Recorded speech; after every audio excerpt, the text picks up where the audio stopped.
မိကလေးတွေကဘာလို့နှကန်းနှစုံပါလဲလဲ ဘာဖြစ်လို့လဲသူကသူပါနေတယ်ဟောပါ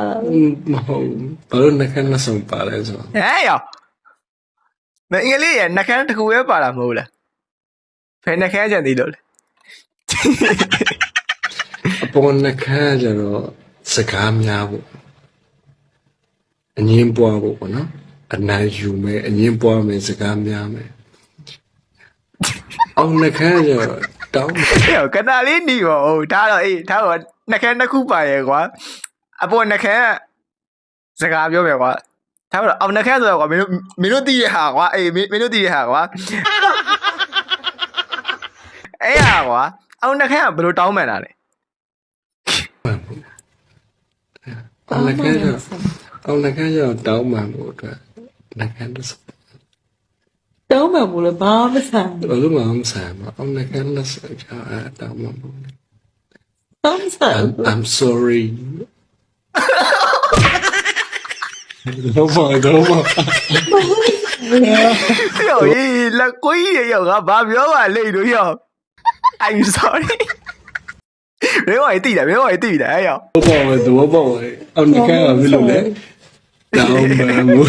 ဘာမှမတောင်းမှဘူး ဘယ်လိုကောမသိရပါတာအောင်နှခမ်းဆိုတာတောင်းမှန်ဖို့မောင်လေးရေးတဲ့မအိမ်မှာအဲကွင်းပြက်နေလို့အခုညာချင်းလားပြင်ပေးပါလားတဲ့ပုံလေးပြပေးတယ်ဒါနေပြီအမားတဲ့ခဏလေးပဲစောင်းနဲ့ထွက်လာနေပြီနော်တဲ့စားပစ်သမားကြီးဒါမျိုးကြမြန်ချက်အေးအကွင်းပုံကြီးပို့ပေးလို့ရှိရင်မလာမှာကြောက်လို့အောက်ကလူပုံလေးပါအစ်စ်ထည့်ပို့ပေးတာ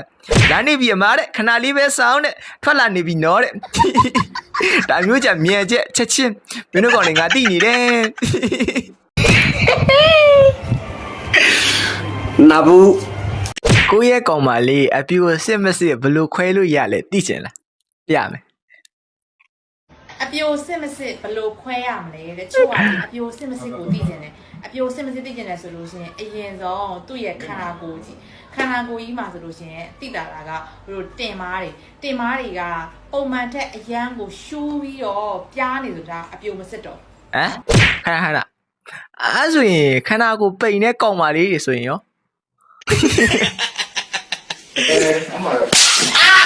အပြိုမစစ်တော့နောက်တစ်ခုမင်းမကိုကြီးကပုံမှန်ထက်ပို့ပြီးတော့ကျယ်နေရချောင်းနေဆိုလို့ရှိရင်အပြိုမစစ်တော့ပြီးသွားရင်သူ့ရဲ့ဒီရင်သားတွေကလည်းပဲသေးတာကြီးရတယ်မဆန်ဘူးရင်သားတွေကပျော့တွဲပြီးတော့တင်းတင်းဖြိုးဆိုတာ မင်းတို့ကောင်ကြီးတီထားဖို့လိုတယ် နောက်တစ်ခုကအတူတူနေတဲ့အခါမှာပေါ့နော်သူ့ဘက်ကနေပြီးတော့ပေါ့နော်ပုံမှန်ထက်ပို့ပြီးတော့ကျွမ်းကျင်နေရဆိုရင်ဒါပြိုမစစ်တော့အဲ့တော့ ဟုတ်တယ်ဒါတော့မိန်းကလေးတွေဒါဆန်းကြည့်လို့ရတယ်ကိုရဲ့ကောင်လေးကကိုနဲ့အတူတူနေတဲ့အခါတွေမှာပဲလူအားနဲ့ပို့ပြီးတော့ကျွမ်းကျင်တယ်ဆိုရင်အဲ့ကောင်လူပြိုမစစ်တော့မိန်းကလေးတွေအဲ့တိုင်းပဲသူတို့ကိုယောက်ျားလေးနဲ့အတူတူနေတဲ့အခါတွေမှာမိန်းကလေးတွေဘက်ကပို့ပြီးတော့ဒါကိုပို့ပြီးတော့ကျွမ်းကျင်နေရဆိုရင်တေးကြတယ် အော်ကိုရဲ့ကောင်မလေးကအပြိုစစ်မစစ်ကိုသိကျင်တယ်ဆိုတော့ဒီလိုမျိုးခွဲလို့ရတယ်ဒါပေမဲ့ဒီဘက်ခင်မှာအပြိုစစ်မစစ်ဆိုတာလေကိုတန်းလူပြိုစစ်ဖို့လိုတယ်ဟုတ်တယ်အဲ့တော့အပြိုစစ်မစစ်ကအရေးမကြီးဘူးတကယ်ချစ်ဖို့ကအရေးကြီးတယ် မင်းတို့လည်းပို့ပြီးတော့တီးကျင်တယ်ဆိုရင်ကိုယ်တိုင်စမ်းကြည့်ပေါ့ ဟာသွားပါပြီမျက်နှာတွေကပေးနေတယ်ဟမ်ကျန်လက်တဲ့ဒီလည်း ဒီပဲနဲ့ဝေရတကယ်အခွီးလို့ရဟိုအစားပိုင်းတော့ငါကိုတူးကမျက်နှာမြင်တော့အဲ့လောက်ကြီးကျင်သလားနောက်ကမျိုးကိုဆွဲပေါ်လာမှာသူမျက်နှာကြီးကြည့်ပြီးပိုကြီးကျင်သွားတာ ဟာသွားပါပြီမျက်နှာတွေကပေးနေတယ်ဟမ်ကျန်လက်တဲ့ဘေးမင်းလာကြည့် တကယ်ကောင်းနေကောင်းလို့ရ စိတ်မပေးလဲလို့ကခဏပြော ဒီကောင်လေအသေးဆုံးနဲ့တရားလောက်ခဲ့မှာ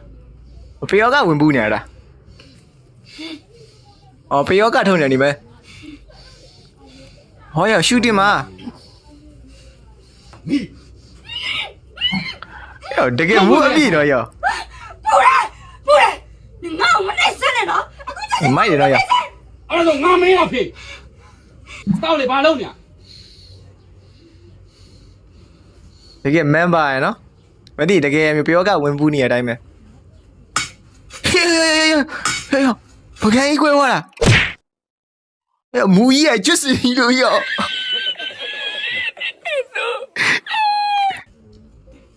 ဟိုအားပါတော့နေပဲတလားမှန်တကယ်တော့ကြီးပြောတာကြားဘူးကြမှာပါဘဝမှာအောင်မြင်ခြင်းစူးစမ်းဆိုတာလေတကယ်တော့အဲ့ဟာမှားတယ်တက်လား တင်သိပါသလားဘဝမှာအောင်မြင်ခြင်းစူးစမ်းပါဆိုတဲ့စကားလုံးက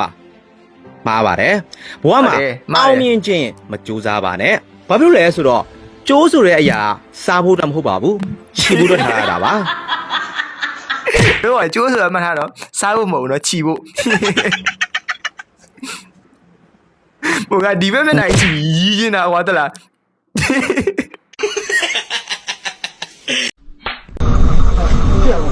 ရှစ်ဒီကြည့်ရ အများကြီးတပြတ်တက်ရတယ် ရှစ်ဥပဒေပြန်ပြန်ရှစ်မတောက်ဘူးလား ဘာဦးလေကားလမ်းကြောင်းတိလည်းမသိဖိုင်လာပြောနေ အေးနေမသိငါရှင်းပြမယ်ငါတိုက်တယ်ဆိုရင်ဥပဒေရလက်နဲ့ကင်ဆောင်မှု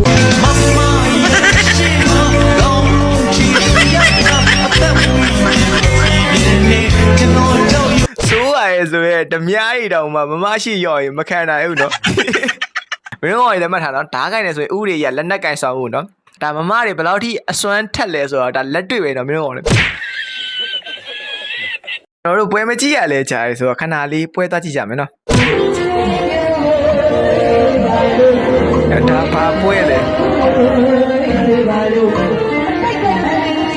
ဦးရှင်ကြီးပွဲလားဦးရှင်ပွဲကမိုးတော့ဘာကစုံရွက်တွေလားကစုံရွက်တွေကြိုက်ထားကြရလားအေးဟုတ်တယ်ကစုံရွက်တွေအော်ရအပေါ်မှာစာရေးတာပါတာပဲမအူပင်မျိုးဝင်ပူးကုန်ကြကြီးကျန်းနေကြောက်စရာကြီးဟာ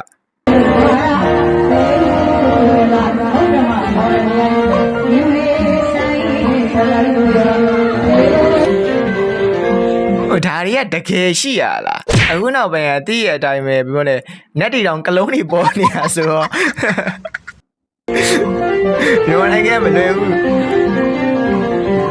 ဟုတ်ဒါမျိုးမရှိဘူးလို့လည်းမဆိုလို့ပေါ့နော်ဒါနက်တီဆိုတာလည်းမျိုးရိုးရလိုက်ရှိရပဲဥရှင်ကြီးတို့အများကြီးပဲပေါ့နော်38မင်းအမျိုးအများကြီးရှိရတာပေါ့နော်ဒါပေမဲ့အဲ့ရနဲ့အတူတပြိုင်နဲ့အမျိုးကလုံးတွေကထွက်လာတာကွာမြန်မာနိုင်ငံရဲ့ရိုးရလို့ပြောရမယ်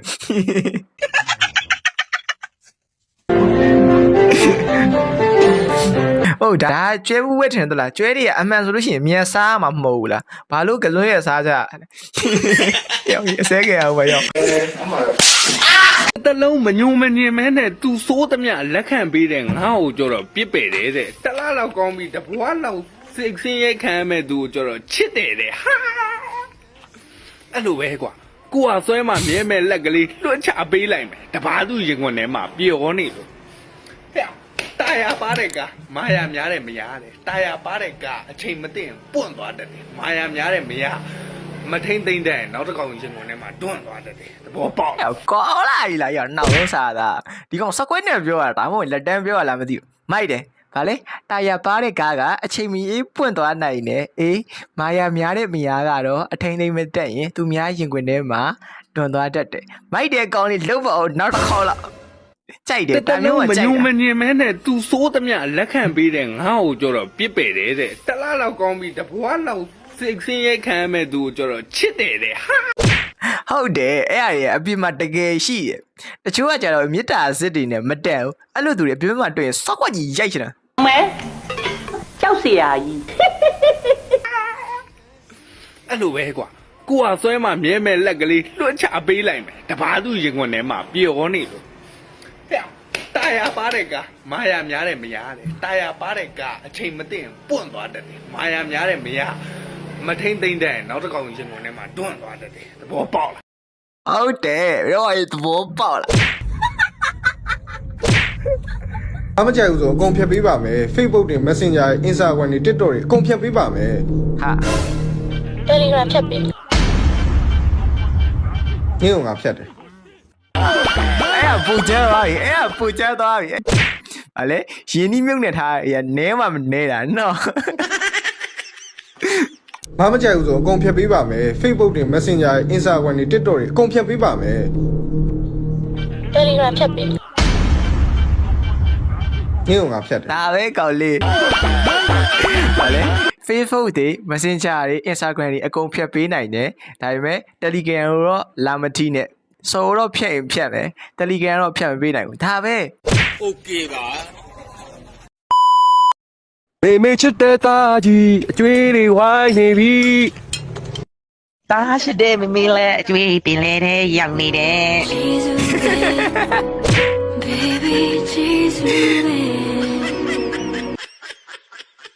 မင်းတို့ကလည်းရောအဲ့လိုအမေမျိုးရှိကြလားဟမ် မေမေချစ်တဲ့သားကြီးအကျွေးတွေဝိုင်းနေပြီ တားရှိတဲ့မမေလဲအကျွေးတင်လဲတဲ့ရောက်နေတယ်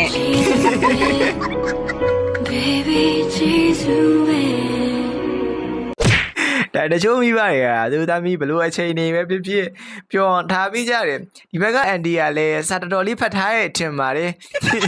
ချစ်ဖို့ကောင်းပါတယ် ဒီဆိုင်တူနေပြီးွားဆိုကောင်မလေးကိုဆေးတောက်ခိုင်းတယ်အဲ့ဒါကိုလှမ်းတော့အရန်စိတ်ဆိုးတာဘာလို့မင်းကလေးတယောက်ကပဲဒီဆေးတွေကိုထိုင်တော့ရမှာလဲဒီယောက်ျားဘက်ကကောဘာဖြစ်လို့အကာအကွယ်မယူရလဲသူ့ဘက် ဟာဒီဗီဒီယိုကလေဘဝတူသားအနေနဲ့ပဲကြည့်ပြီနော်အေးမင်းတို့ကောင်တွေကိုလည်းငါကြိုပြောရသေးတယ် ကအရသာကိုအပြည့်အဝခံပြီးမင်းကလေးဘက်ကိုကြတော့ဆေးတောက်ခိုင်းတယ်ဆိုတော့မတရားဘူးလေဒီဆေးရဲ့ side effect ကိုမင်းကလေးပဲခံရမှာအဲ့တော့အဲ့ဒီယောက်ျားဘက်ကတာဝန်မယူနိုင်ဘူးဖြစ်လာမယ့် consequences ကိုတာဝန်မယူနိုင်ဘူးဆိုလို့ရှိရင်အရသာအပြည့်အဝမခံစားနဲ့ပေါ့ဟုတ်လားဒီဘက်ကလည်း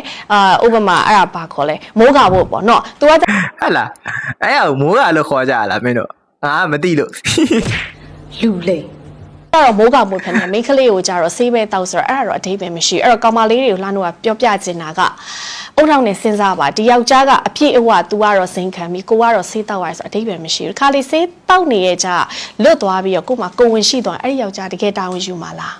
ပြီးရင်ကို့ကလေးဖြတ်ချခိုင်းတဲ့အချိန်ကြလို့ရှိရင်ဒီမိန်းကလေးရဲ့ရင်ထဲမှာအမြဲတမ်းဒဏ်ရာအနာတရားရှိနေလိမ့်မယ် ဟုတ်တယ်ပြောချင်တာကဒါဝလေးရှိရှိပဲဖြစ်ဖြစ်ကိုယ့်ရဲ့ချစ်သူနဲ့အတူတူနေချတော့မယ်ဆိုလို့ရှိရင်မင်းတို့စောစောကပြောတယ်မိုးခါပေါ့နော်အေးအဲ့မိုးခါလေးကိုတော့အ ਨੇ ဆုံးတော့အန်ရကင်းတယ်တခါလူကြလေမင်းတို့မကြီးမငယ်ကြီးငါပြောရတာတော်တော်ဆိုးတယ်ဒီတော့ရင်းနေလီမယားပြဿနာအကြောင်းဆွေးနွေးတိုင်ပင်ကြမယ်ဆိုတဲ့ပေးကနေပိုလိတစ်ထားတာတခုမောင်နှမနှဝင်းခွဲနဲ့အိမ်တော်ပြုလို့ရလားဆိုပြီးတော့မေးထားတာအောက်က comment မှတ်ထားတဲ့သူတယောက်ကရပါတယ်အကိုတဲ့နှမလို့ဆိုတာအဲ့ဒီကစတာပဲတဲ့ အေးတော့သူပြောရလဲဟုတ်တာပဲဟိုဘက်ကမောင်နှမနှဝင်းခွဲနဲ့အိမ်တော်ပြုလို့ရလားဆိုတော့ဒီဘက်ကလည်းရပါတယ်အကိုတဲ့နှမလို့ဆိုတာအဲ့ဒီကစတာပဲတဲ့ဒီစကားကပြောနေဆိုရင်မိုက်ရိုင်းနဲ့ထင်ရပေမဲ့တေချာတွေးကြည့်ရင်လည်းဟုတ်နေရပဲလीနော်